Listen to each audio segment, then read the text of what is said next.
नमस्कार मेरे प्यारे दोस्तों। यहाँ छोटे छोटे कुछ प्रश्न हैं जो कि एक साधक के जीवन से बहुत अच्छे जुड़े हुए हैं, बहुत गहरे जुड़े हुए हैं। उन प्रश्नों के मैं उत्तर दे रहा हूँ। एक पहला प्रश्न है कि गुरुदेव आपने कहा है कि आप बिल्कुल फ्री हो जाएं और किसी से भी सेक्स करें, जितना सेक्स करना है वो सेक्स करें, ऐसा आपने कहा है। और दूसरे और क्वेश्चन है कि मैं शादी करूं ना करूं, कि मेरी साधना में गति हो रही है नहीं हो रही। तो एक एक प्रश्न को मैं लेता हूं, इसे समझने की कोशिश करें कि गुरुदेव आपने कहा है कि हम जिससे मर्जी सेक्स करें और पूरी जिंदगी को अच्छे से जिए। थोड़ा सा समझने की कोशिश करें। जब गुरु बोलता है, यूं समझे जब निराकार से शब्द उतरते हैं, जब निराकार से शब्द उतरते हैं तो वो शब्द जो हैं, हम जहां पर हैं हम अपने हिसाब से शब्दों को ढाल लेते हैं। हम अपने हिसाब, साधक की गति क्यों नहीं हो पाती? क्योंकि जो गुरु कह रहा है साधक उसे नहीं सुन रहा। अपनी वासनाओं के कारण साधक उस शब्दों को अपने तरीके से अर्थ देता है। मैंने कभी भी ये नहीं कहा कि आप बिल्कुल बेफिक्र हो जाएं, आप फ्री हो जाएं और आप सभी से सेक्स करें। मैंने ये नहीं कहा। इस गलत फहमी में हो सकता है मेरी बातों को लेकर कोई भी साधक, कोई भी साधिका उलझ जाए और परेशान हो जाए। मैं इसीलिए इसको क्लियर कर रहा हूं। मैंने कहा है कि आप प्रेम करें, आप आजादी महसूस करें। प्रेम आपका स्वभाव है, इसे समझना। प्रेम आपका स्वभाव है, प्रेम बाय नेचर आपके साथ जुड़ा हुआ है। आप अगर नहीं है तो भी एक प्रेम की ऊर्जा है। प्रेम अलग चीज है, सेक्स अलग चीज है। आप बिना प्रेम के जिंदा नहीं रह सकते। जब आपको प्रेम घटित होता है तो बहुत कुछ घटित होता है, मगर आप बिना सेक्स के जिंदा रह सकते हैं। सेक्स एक अंधी भूख है।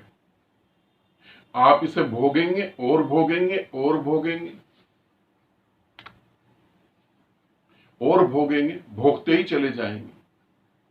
और आप अंततः पाएंगे कि एक दर्दनाक मौत, बीमारियों से जुड़ी हुई, और एक विक्षिप्तपन आपके अंदर पैदा होगा। सेक्स से कभी कोई तृप्त नहीं हुआ है। यदि सेक्स को भोगने से और खूब भोगने से कोई व्यक्ति बुद्ध बन जाता तो इस पृथ्वी पर सभी वेश्याएं बुद्ध होती।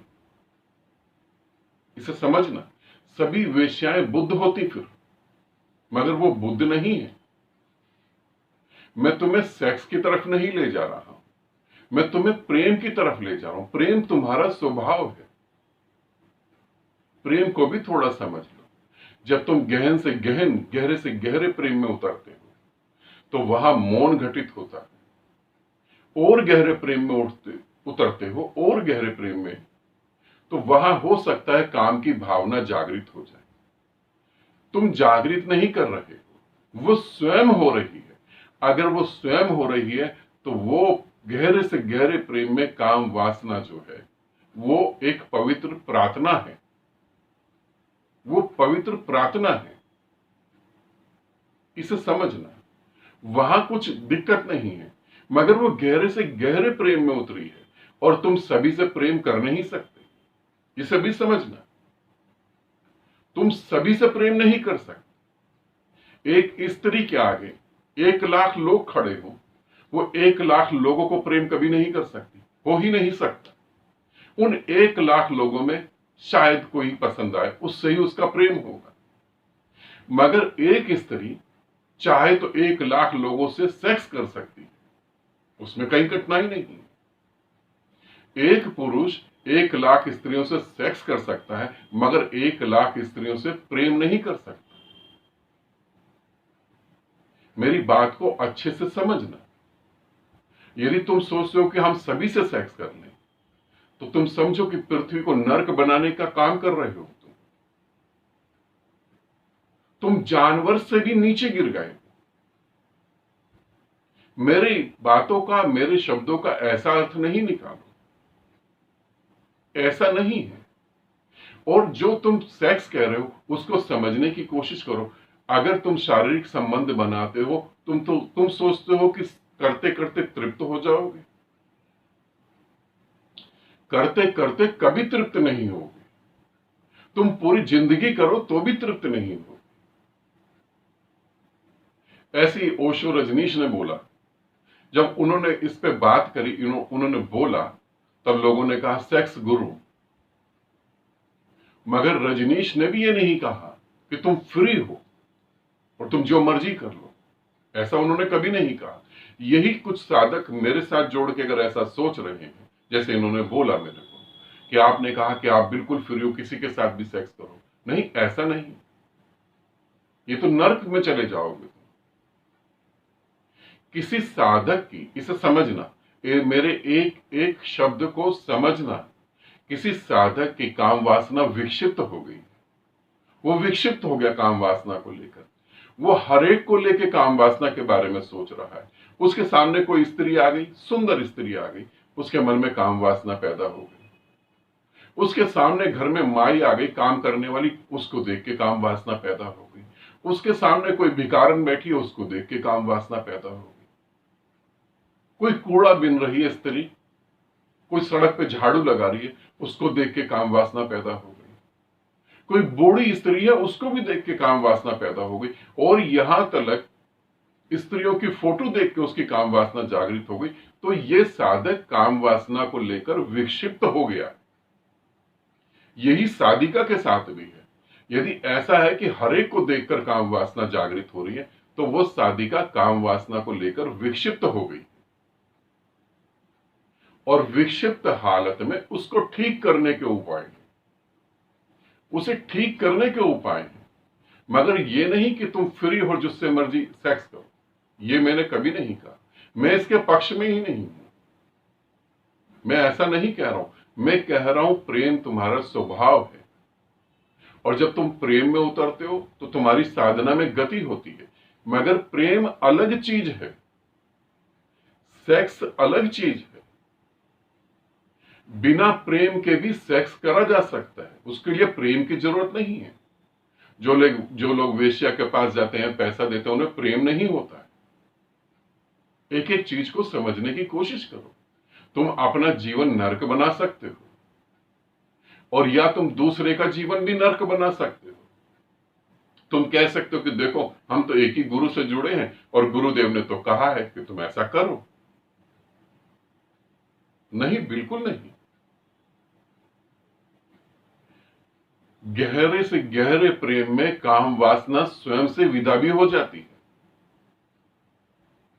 एक व्यक्ति, एक साधक या एक साधिका के अंदर अचानक ही किसी के प्रति प्रेम उठा, ये अलग बात है। एक साधिका ने या एक साधक ने किसी स्त्री को देखा और उसने देखा इसी निगाह से कि इसे मैं भोगूं, ये अलग दृष्टिकोण है। जितना तुम काम केंद्र पर आओगे, उतना तुम्हारी साधना खत्म हो जाएगी। ध्यान रखना, जितना काम केंद्र पे तुम केंद्रित हो जाओगे, उतनी तुम्हारी साधना खराब हो जाएगी। फिर तुम्हारे काम केंद्र को ठीक करना पड़ेगा, तुम्हारी काम वासना को ठीक करना पड़ेगा। फिर यही उपाय करने पड़ेंगे कि भाई फिर तुम काम वासना से परमात्मा को पाओ। ये मजबूरी है, ये एक मजबूरी है, क्योंकि तुमने अपना सिर्फ वही चक्र जागृत कर लिया, बाकी चक्र बंद कर दिए। तो ये एक मजबूरी है, तुम इसे लेके विक्षिप्त हो गए। तो ऐसा मेरी बातों का कभी अर्थ नहीं निकालना। यदि कोई साधक कहता भी है, यदि कोई साधिका कहती भी है, तो आप अलर्ट हो जाना, ऐसा नहीं। प्रेम अलग है। तुम किसी के साथ बैठे हो, तुम्हें गहरा प्रेम महसूस हो रहा है, वहां निर्विचारता घटित हो रही है, और उस निर्विचारता में अगर भाव पैदा होता है तो वो भाव विदा हो जाएगा। भोग की जरूरत ही नहीं है, वो अपने आप विदा हो जाएगा। मैं तुम्हें बुद्ध बनाने की बात कर रहा हूं, मैं तुम्हें जानवर बनाने की बात नहीं कर रहा। और ये साधक ने जो बोला, मुझे नहीं पता इन्होंने कौन सा वीडियो कहां से देख लिया और कैसी बातें सोच ली। ऐसे तो बहन भाई आपस में फिजिकल रिलेशन करने लगे, ऐसे तो पूरी पृथ्वी नर्क बन जाएगी। ऐसा बिल्कुल भी नहीं, ऐसा बिल्कुल भी नहीं है, ऐसा बिल्कुल दिमाग से निकाल दें। मेरा कोई भी स्टेटमेंट, मेरी कोई भी बात ऐसी बिल्कुल नहीं है। कि जहां मैंने ये कहा है कि आप सबसे सेक्स करें, ऐसा बिल्कुल नहीं। प्रेम के पक्ष में हूं मैं। सेक्स भिखारी की बात है। सेक्स का मतलब है मांग, सेक्स का मतलब है डिमांड। मैं तुमसे मांग रहा हूं, तुम मुझे कुछ दोगे तो मैं संतुष्ट होऊंगा। और मजेदार बात यह है कि तुम सेक्स कितना भी कर लो, तुम संतुष्ट कभी नहीं हो, क्योंकि तुम्हारी संतुष्टि जब दूसरे पे केंद्रित है तो तुम संतुष्ट कहां से हो। और ये ऐसी भूख है, एक बार मांगी पूरी हो गई, फिर दोबारा मांग, फिर तिबारा, फिर बार बार मांगना ही, और मांगते मांगते उससे ऊब गए, फिर किसी और पुरुष से, फिर किसी और स्त्री से। इससे तुम तृप्त नहीं होगे। तुम आज कम भिखारी हो, एक से मांग रहे हो, कल तुम दो से मांगोगे, एक दिन आएगा तुम 2000 लोगों से मांगोगे। तुम भिखारी बन जाओगे पूरी तरह से। तुम मांगते ही रहोगे, मुझे कोई तृप्त करे, मुझे कोई तृप्त करे। साधना तो बहुत दूर हो गई, आप निर्विचारता तो बहुत दूर हो गई। अब तुम षड्यंत्र रचोगे, अब तुम सीधे नहीं तो इनडायरेक्टली वे में मांगोगे, अब तुम माहौल बनाओगे पूरा, अब तुम पूरा माहौल बनाओगे। अब कोई एक उदाहरण देके बता रहा हूं। अब एक साधक ने माहौल बना दिया पूरा, एक साधिका कह रही है कि हाँ मुझे फिजिकल रिलेशन करना है। वो साधक हंस रहा है, वो कह रहा नहीं नहीं, मेरा तो ऐसा कोई भाव ही नहीं है, जबकि भाव है पूरा। फिर यहां पर षड्यंत्र रचने लगते हैं। इसे समझना, फिर तुम अपने परिवार को धोखा देने लगोगे, फिर झूठ बोलोगे। तुम होगे अपनी पत्नी के साथ, तुम होगे अपने पति के साथ, और भीतर होगा कोई और।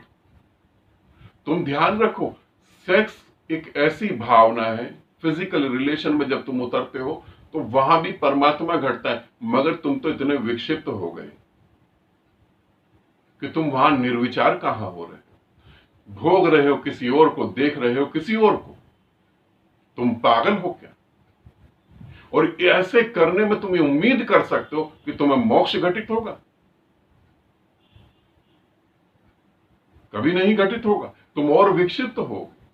मैं इस बात पे इसीलिए बोल रहा हूं कि आप गलतफहमी में नहीं रहे।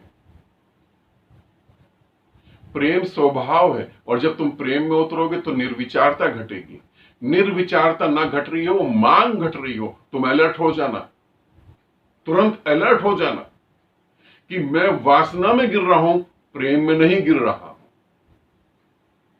और तुरंत भागना वहां से। फिर गलत हो गया, मैंने किसी गलत रास्ते पे अपना पांव डाल दिया, यहां तो मांग पैदा हो गई। यहां निर्विचारता कहां? और जहां मांग है वहां झगड़े हैं, जहां मांग है वहां ईर्ष्या है, जहां मांग है वहां बदला लेने की भावना है, वहां क्रोध है। यह प्रेम नहीं हुआ। तुम्हारा मन बड़ा चालाक है। वो तो अच्छा हुआ साधक ने पूछ लिया तो मैं बता रहा हूं, नहीं तो तुम पता नहीं क्या का क्या सोच लेते।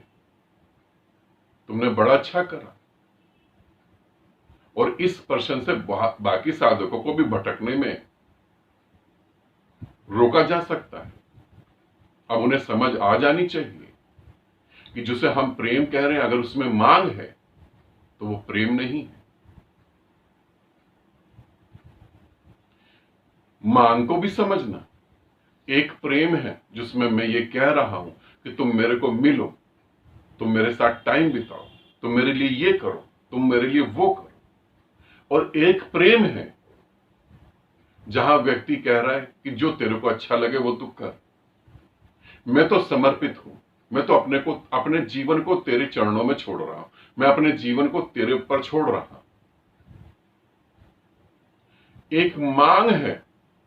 एक मांग है और एक दे रहा है। दोनों को समझना। एक अपना जीवन दे रहा है और एक दूसरे के जीवन को गुलाम बनाकर मांग रहा है। तुम कहां पर हो, इसे ध्यान रखना। इस वीडियो को बहुत अच्छे से देखना, क्योंकि इन प्रश्नों को लेकर, इन बातों को लेकर मैंने बड़े बड़े साधकों को जो ऊंचाइयों पर थे उनको नीचे गिरते हुए देखा।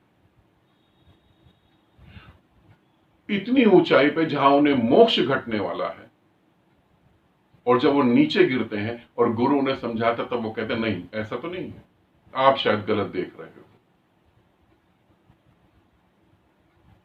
इसे समझना। और मेरे साधकों को छोड़ देते हैं। हिंदू धर्म में ऐसे बहुत सारे ग्रंथ हैं जहां बताया गया है कि ऋषि मुनियों के पास मेनका आ गई, उर्वशी आ गई, अप्सराएं आ गई, और वो अपनी साधना से नीचे गिर पड़े। अपनी साधना के प्रति ईमानदार रहना, अपने प्रति ईमानदार रहना। सेक्स से इस पृथ्वी पर कभी भी कोई संतुष्ट नहीं हुआ, इसे ध्यान रखना, कभी भी, और कभी भी कोई संतुष्ट होगा भी नहीं। फ्यूचर में भी कभी नहीं होगा, प्रेजेंट में भी नहीं होगा, और पास्ट में भी नहीं होगा। ये ट्रैक ही गलत है पूरा। अगर तुम विक्षिप्त हो तो तुम्हें ठीक करने के उपाय। अब दूसरे प्रश्न पे आते हैं कि मेरे घर वाले मेरे ऊपर प्रेशर दे रहे हैं कि मैं शादी करूं, मैं एक लड़की हूं,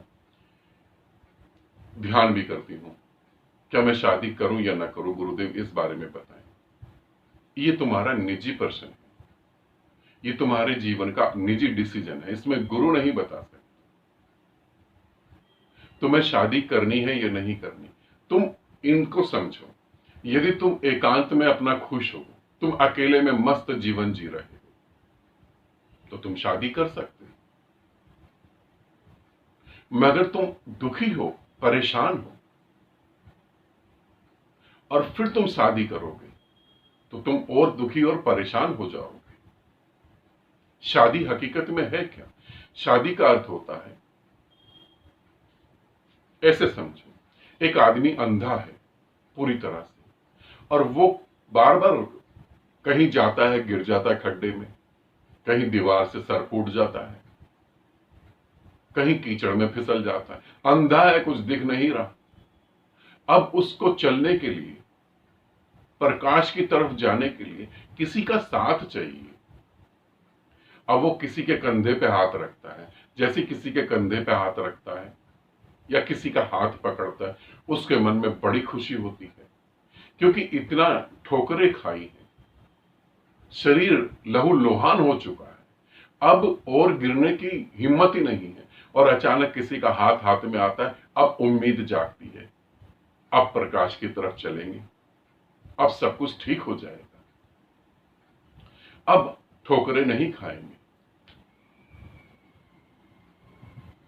मगर जिसका हाथ पकड़ते हैं वो भी अंधा है, उसके अंदर भी तो यही उम्मीद है, वो भी अंधा है। अंधा अंधे का हाथ पकड़ के प्रकाश की तरफ जाने की कोशिश कर रहा है। आगे जाके ये दोनों अंधे लड़ पड़ेंगे, प्रकाश तो कहीं दिखेगा नहीं। फिर इनको लगेगा अरे गलत आदमी का हाथ पकड़ लिया, फिर डिवोर्स ले लो, फिर डिवोर्स लेने के बाद फिर दूसरा कोई हाथ पकड़ लो।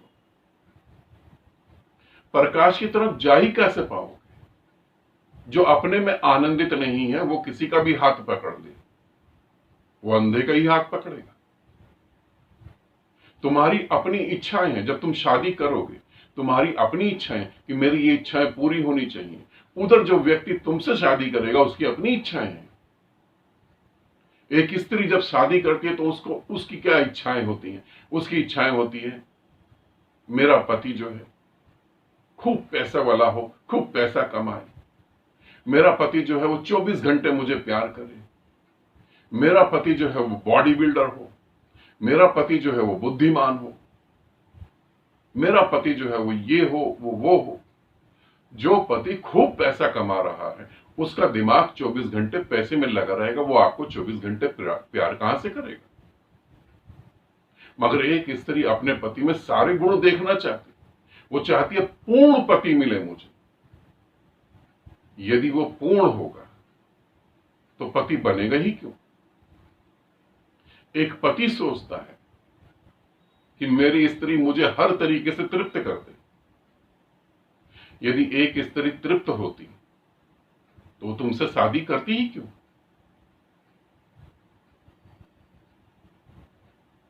इसे समझो। और फिर परिवार तो परिवार की बहुत सारी बातें यूं कहूंगा कि 100% झूठी होती है। परिवार कहता है कि तुम बच्चे को जन्म दे दो, हम देख लेंगे। जब तुम बच्चे को जन्म देते हो, शादी के बाद तो कोई देखता नहीं, तुम्ही को देखना है। परिवार तो कहता है कि जाओ शादी करो, शादी करना जरूरी है, हम देख लेंगे। जब तुम शादी करते हो, झगड़े होते हैं, कोर्ट में तलाक लेते हो, मारा पीटी होती है, तो परिवार कहीं होता नहीं। परिवार तो एक तरीके से देखा जाए, परिवार तो अपनी बला टाल रहा है। वो तो कह रहा है कि मैं शादी करके तुम्हारी मुक्त हो जाऊं, वो अपनी मुक्ति को, वो अपनी रिस्पॉन्सिबिलिटी को छोड़ने के लिए तैयार है। वो तुम्हें जिम्मेवारी समझ रहा है, वो तुमसे मुक्ति चाहता है, क्योंकि समाज हमने ऐसे ही बनाया है। तुमको शादी करनी है नहीं करनी है, इस बात को देखो। तुम अकेले में आनंदित हो, तुम खुश हो, तो तुम शादी कर सकते हो। यदि तुम अपने आप में ही दुखी हो, तो तुम कैसे उम्मीद कर सकते हो कि दूसरा व्यक्ति तुम्हारे दुख कम करेगा? दूसरा भी तो दुखी है। यही बात होगी कि तुमने सर पे अपनी दुखों की और अधूरी वासनाओं की एक पोटली, एक बैग अपने सर पर रखा है, और तुम सोचते हो कि दूसरा आदमी आएगा, वो मेरा बैग वो उठाएगा। दूसरे आदमी के सर पे भी उसका बैग रखा हुआ, वो भी यही सोचता है। शादी कंप्रोमाइज है। मिलजुल के हम जीवन को अच्छा बनाने की कोशिश करें। अच्छा बनाने का सूत्र तो है ही नहीं, बनाओगे कहां से? और फिर बात रही शादी ना करें तो क्या करें? तुम अकेले रहने में सक्षम हो, तुम बुद्धिमान हो, तो तुम अकेले रह सकते हो। अब ये प्रश्न ऐसी है कि जैसे अंधा आदमी एक आंख वाले से पूछे कि मैं करूं तो करूं, क्या करूं? अब आंख वाला आदमी अंधे आदमी को बताए कि तू इधर चला जा, तो भी वो मरेगा ही मरेगा। वो कहे नहीं तू इधर चला जा, तो भी मरेगा वो। अगर मैं तुमको कहूं कि शादी ना करो, तो भी तुम मरे। अकेले समाज में रहना एक स्त्री के लिए, पुरुष के लिए भी बड़ा खतरनाक है, स्त्री के लिए भी बड़ा खतरनाक है। तुम अकेले रहो, अपनी काम वासना का क्या करोगे तुम? अब मैं तुम्हें कहूं कि शादी ना करो, तो तुम करोगे फिर क्या? और कहूं शादी कर लो, तो तुम्हें पता ही है, शादी तुमने तो देखा ही है, तुम तो समाज को देख ही रहो, किसकी शादी कितनी सफल है। जब शादी में कोई मर जाता है, पति मर गया या पत्नी मर गई, तो हम कहते हैं ना स्वर्गवासी हो गया। ये शब्द सुना ना, स्वर्गवासी हो गया, स्वर्ग चला गया।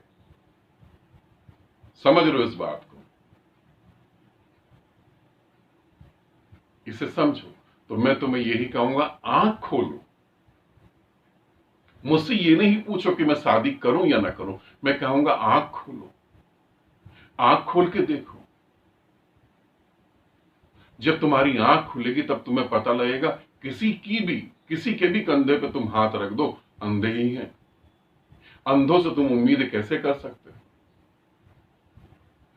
कैसे तुम अंधों से उम्मीद कर सकते हो कि वो तुम्हें रास्ता दिखा देंगे?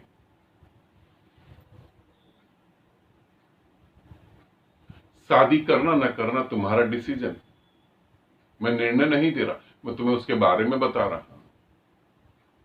फिर घर वाले कह रहे हैं, फिर तुमने मुझसे पूछा है, तो साधना भी तुम करते होगे, और जो साधना करता है उसके लिए शादी तो जहर जैसा हो गया। क्योंकि जब तुम साधना कर रहे हो और तुम जिससे शादी कर रहे हो वो साधना को नहीं समझता है, तो वो तुम्हारा जीवन जिस तरीके से नर्क करने वाला है। मोक्ष तो भूल ही जाओ, मुक्ति तो भूल ही जाओ। अब फिर मां बाप प्रेशर दे रहे हैं। मां बाप को देखो, उनकी शादी कितनी सफल हो गई। ये नहीं समझना कि इकट्ठे रह रहे हो तो बहुत प्रेम है। शादी के बाद इकट्ठे रहने की वजह से आदत पड़ जाती, प्रेम नहीं होता, एक दूसरे की आदत पड़ जाती, एक दूसरे को लेकर इनसिक्योरिटी फील होती। तुम तुम एक कुत्ता पाल लो, एक कुत्ते को पालो घर में, उस कुत्ते से भी तुम्हें लगाव हो जाता है, उस कुत्ते की भी तुम्हें आदत पड़ जाती है। वो जब मरता है तब तुम रोटी नहीं खाते हो, उसका भी तुम्हें दुख होता है। इसे समझना। तुम शादी को लेके जो बात सोच रहे हो उसको अच्छे से सोचो, और जो अच्छा डिसीजन लगे वो डिसीजन लो। माँ बाप क्या कह रहे हैं? माँ बाप की अपनी इच्छा नहीं, माँ बाप तो समाज के प्रेशर में कह रहे हैं। उनको तो समाज को देखना, तुमको नहीं देखना। यदि कोई माँ बाप अपने बच्चे को प्यार करते हैं, इसे समझ लेना, यदि कोई माँ बाप अपने बच्चे को प्यार करते हैं तो वो ये जरूर कहेंगे कि शादी एक गुलामी है, इसमें मत फंसना। मगर माँ बाप अगर समाज को देख रहे हैं तो माँ बाप कहेंगे शादी करो बेटा, तभी तो हमारी समाज में इज्जत होगी। माँ बाप को इज्जत चाहिए, उनको अपनी नाक बचानी। तुम्हारे से नहीं मतलब है। जो बच्चा अपने माँ बाप के कहने को नहीं मानता, माँ बाप की बात नहीं मानता, जिस बच्चे के कारण समाज में माँ बाप की इज्जत नहीं होती, माँ बाप उसे अपनी औलाद भी नहीं मानते। अक्सर माँ बाप कहते तो पैदा होते ही मर जाता। बच्चे से प्रेम नहीं है, समाज से जो इज्जत मिल रही है उससे प्रेम, अहंकार जो तृप्त हो रहा है समाज में उससे प्रेम। लड़की की शादी करने के बाद माँ बाप कहते तेरा वही घर है, मारो पीटो जो मर्जी करो, तुम्हारा वही घर है, वहीं से तुम्हारी अर्थी निकले। ये बातें हमारे समाज में जो बिल्कुल दकियानुसी बातें हैं। जिस बेटी को तुमने पैदा करा और जब उसको देखकर तुम्हें पहली बार खुशी महसूस हुई, कैसे कह सकते हो कि अर्थी तेरी वहीं से निकलेगी? तेरा पति है, वो तुझे मारे पीटे जो मर्जी करे। क्या बकवास तुम्हारे दिमाग में है? इनको हम मां बाप कह सकते हैं? मैं तो नहीं कह सकता। शादी तुम्हारा निर्णय है, स्वयं का निर्णय। शादी करने से पहले पूरे समाज को देखो, सब स्थितियों को देखो। करना या नहीं करना वो तुम जानो, मगर अंधे से रास्ता मिल जाएगा ऐसी उम्मीद नहीं करना। ठीक है, अब और क्वेश्चन नहीं लूंगा कि वीडियो बहुत ऑलरेडी बड़ा हो गया होगा, तो और क्वेश्चन किसी और वीडियो में। आनंदित रहें, सदा खुश रहें। बहुत बहुत प्रेम आप सभी को।